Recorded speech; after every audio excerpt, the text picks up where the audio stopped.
What's up, Daniel? Hey, how are you? I'm all right, brother. How are you, man? Well, not so good, or I wouldn't be calling you. There you go. There you go, man. What's going on, dude? The question I have is, my wife seems to go from one bad behavior to another that is hurting my family, and I just don't know what to do anymore, and just trying to figure out what my next steps should be. Tell me more. Tell me about bad behavior. That sounds very paternal. Yeah. What do you mean bad behavior? It's kind of hard to word that. I feel like my wife is running from a lot of things, and she just goes from one thing to the next. That isn't me or our family. I know that does sound kind of paternal. Give me some examples. Okay, so, man, how much time do you have? Right now, as of recent, there's one thing that's happened recently, and there's a big thing that happened. So, which one would you like me to start with? Start with the big thing and work back to the present. Okay, so the big thing is that my wife had a 5-year affair. Okay. And that I did not know about, obviously. And really, kind of before that, I, for most of our marriage, had a pornography addiction. Okay. And had talked to several girls, nothing ever physical or anything like that. It was all online. And she called me one day, and which turned out to be great for me. It helped me look at myself, examine myself. And then the next year after that was just turmoil, awful, kind of like paying the price. And then almost a year after that, I found out that my wife was having this affair. So she had been having an affair for 4 years before she found out you were struggling with pornography and talking to people online? Yeah. Okay. So she lit you on fire for a year while she was 4+ years into her own sexual affair? Yes. Okay. So how long ago was this? This 2020 is when she found out about me. And then 2021 is when I found out about her. Okay. And then I think we just took completely different approaches. I went to therapy, begged her to go, but she didn't want to go. Really, looked at myself and, asked myself, is this really the person I want to be? And no, it wasn't. But then when I caught her, she continued the affair. And from what I understand, she's still contacting him or trying to contact him. Why are you still in this marriage, Daniel? Well, I mean, that's kind of why I'm talking to you. I don't know. I want my family. Your family's gone. Yeah. What has happened recently? Like you said there's a pattern of behaviors here. You've got a 5, 6, 7 to 8 year affair that your wife is continuing. Recently, she, I guess, got on that Temu app, and oh God, has she just blown she started spending money like crazy? Yeah. Yeah. There was one day I came home, looked at my account, and she had spent like $900 in like a 2-day period. And Temu stuff, that's like 8 million things. Yeah, my house was cluttered. I mean, I had, and I'd kind of known it was happening, but was trying to not rock the boat, I guess. And what was before the spending? Before the spending, she was, when she had a job, she would just nose down, work all the time. Any substance abuse? There was when she was having the affair, from what I understand. She's still having the affair, Daniel. You know this. Well, I don't think, I know that she's trying to talk to him, but I don't think that he's talking to her. Oh, even better. Yeah. So you have a habit over the last decade of your life of not addressing things. Yeah, that's right. What is not addressing? What is ignoring? What does that get you? Because it's getting you something. It's getting me my family. It's not.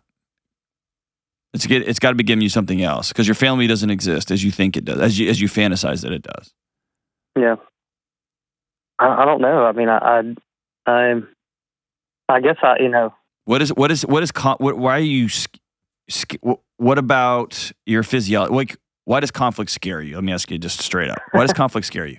I was afraid to call in because I knew you were gonna bring stuff up about me. Well, I mean, she's not on the phone, and you're the one calling, and you're the one that needs to make some hard calls in your life. But why does what is it about conflict that scares you? Conflict has scared me, or it's been scary for me. But this, as of late, this week, basically, I just told her that she's got to make a decision if she's going to get help or not. No, that's not it. You have to make the decision. You've been making a decision for so long. Yeah. Did decisions get you beat up as a kid? I mean, like, where is this come from? I don't know.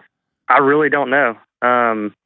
I've thought about that a lot. I grew up with like an awesome family. My parents have been married for 55 years, loving one another, still holding hands. So is it maybe you don't have a picture of conflict in your world? I've thought about that, yeah. Okay. So here's the deal. There's an old saying that I got from an academician, a brilliant man, but it's not by your hand, but in your lap. You didn't cause it, it's here. Right. And the thing about not addressing conflict is the thing you are so scared of happening, losing your marriage, it's gone. Now, there's a chance it could be rebuilt, but she didn't have any interest in that.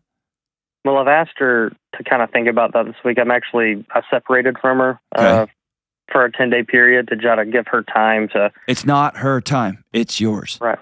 Okay. It's not her time. It's yours.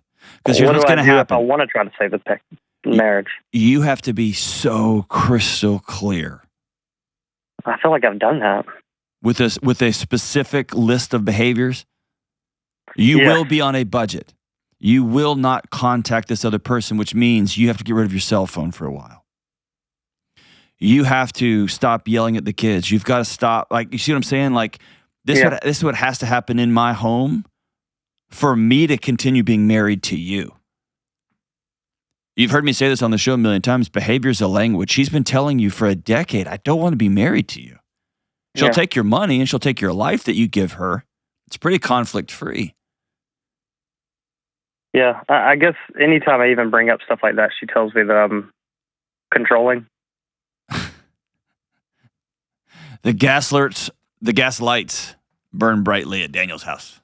I mean, you can call it controlling. You can also call it not wanting to get an STI because your wife is out sleeping with somebody else. Or you can call it not wanting to go into financial ruin because your wife is spinning y'all into a downward spiral. Well, so I took the bank account away from her. No, that's controlling. But I mean, you have to do what you got to do. You've referred to it as your account and like your money. Do y'all have stuff split up, or is this how you've had to live because she is out of control? Well, she's out of control. Okay. I mean, it was I had $900 in a day, but thousands of dollars over months, and trying to tell her, I can't breathe when it's like this. Like, if we don't have money to pay the light bill, it makes me feel anxious, and trying to give her subtle warnings. And finally, I came home one day, and I said, "You spent $900. Like, I don't know. Like, we can't do that." And she said, "I did it because you try to control me, and I was showing you that I can't, or that you can't." So I went to the bank and moved the money into another account. And I guess I say my money because I'm the only one that's working. She hasn't had a job, and a consistent job in about 4 years. Yeah, but I mean, that's if y'all are building a household together, it's y'all's money. Well, I mean, I want it to be ours money. And I mean, I told her this is what I want. I want her to be back on the account, but right now here's the deal, Daniel. Your marriage is over, brother. Yeah. I'm just telling you that I don't. If you've listened to this show long enough, I don't say that lightly. Yeah. For someone to say, I'm going to destroy you financially. Do y'all have kids? Yeah, we got 2 kids. Yeah, I'm going to destroy you and the 2 kids just to prove a point to you. I'm going to keep talking to the person I've had an affair with for over 10 years. I'm going to eviscerate you for struggling with pornography while I'm having a sexual affair with somebody else. I mean, I don't know what else you want me to say. I can't tell you what to do.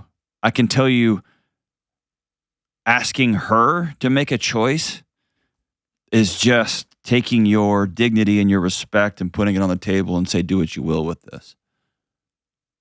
Yeah. And I know you want to save your marriage. What you had is over. And it sounds like after the light was turned on with the pornography challenge, like you said, I don't want to be this guy. And you worked on it. Yeah. And she kept calling her and seeing her boyfriend.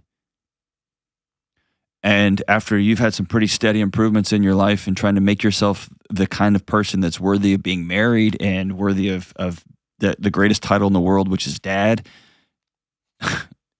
she's calling you controlling, and now she went to the bank to blow up the house. Yeah. I guess.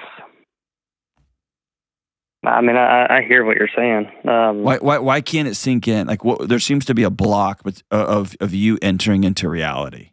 I guess I just think about telling my youngest, especially, like, this is what's going to happen. Think of it the other way. Okay. I'm not saying this is like I think what here's a good example. I think you have been in a terrible. I mowed my lawn all weekend. You've been in a terrible mowing accident, and you slipped and fell behind a mower, and you cut off all your toes. Mm-hmm. And you're holding these toes, and you don't want to go to the hospital because you don't want them to tell you that your toes have to be put back on. Yeah. You get what I'm saying? Like, what has happened has already happened. Your children are learning this is what love looks like, and this is what marriage looks like, and this is what fidelity and commitment looks like. Right. No, I don't want that. Right. But I think another part is that I know that she's sick. She's unwell. Okay. And what can you do about that? I can't do anything, but I do feel like, if she was an alcoholic, that I would urge her to get help. And, You would, but if she continued to increasingly make your home unsafe, you would have to make a hard decision about the safety of you and your kids. Yeah. And now she's starting to go around your attempts to keep her safe and your family safe. Right. And she's looking you in the eye and saying, I'm doing this just to blow your life up. You see how I always look at these things on a trend line, and you see how this is just escalating and escalating? Yeah. And so at this point, I agree with you. She is struggling. No question about it. She does not like the skin she lives inside. She doesn't like the home she lives inside. And for some reason, she doesn't understand that she has the power to change all of it. The hard part is she's not on the phone with me, and you need to internalize you cannot change this for her. Right. And so at some point, you have to keep you and your kids safe. That doesn't mean you have to file for divorce. I'm just telling you the marriage that you think you have does not exist. Well, what does it mean if it's not divorce? It might mean an extended separation. It might mean a complete and utter division of your finances to keep your fiscal health safe. Right. It might mean a legal separation for a season if she says, no, I actually want to go get well and get help. But if she says, look, Daniel, I don't have any interest in going to rehab. I don't have any interest in going to see a mental health counselor. I don't have any interest in that. You're controlling. You're a jerk. I'm going to live my life in my house the way I want to. That's basically what she's doing. Okay. Then you have to live in that reality. So when you say be crystal clear with her, and if she says, well, I'll do that later. I'll get help later. I just can't do it right now. Okay. for 1,000,001 excuses. Behavior is a language. What is she telling you? I don't care what you just said. Yeah. I don't care what you need in your home. I don't care what you think is safe. I don't care what you think is good for our kids. I don't care. This is about me.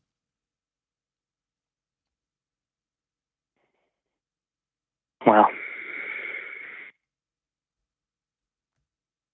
And I can't, dude, there's few things in the world I hate more than telling somebody, like just reflecting back what you're sharing with me.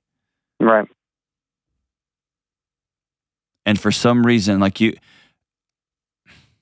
have you done the best you could to become the man that you go to bed at night believing I'm doing the best I can to love and honor my wife?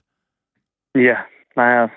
You go to bed at night believing I'm doing the best I can to love and honor my kids? Yeah. I do believe it's starting to like, I'm kind of losing myself in it. Yes, you are. You know? Because here's why. You still can't get over the fact that somehow you think there's one more thing you need to say. Right. There's one more thing I got to do. I always think that there's just something I can say. This is not about you, Daniel. This isn't about you. Right. It's about her. That's why giving her the option to go make some choices is just further punting this conflict down the road. Will having the conversation with your kids be a nightmare? There's no question about it. None. It will be terrible. And if you continue to be a person of integrity on the back end, over time, there will be peace in their nervous system, thinks about their dad. There will be peace. And dude, divorce is chaos and it's hell. Especially when somebody intentionally decides I'm going to blow your world up, which is what it sounds like she's doing. So I don't ever tell somebody to go get divorced, and I don't ever tell anybody to break up a family lightly.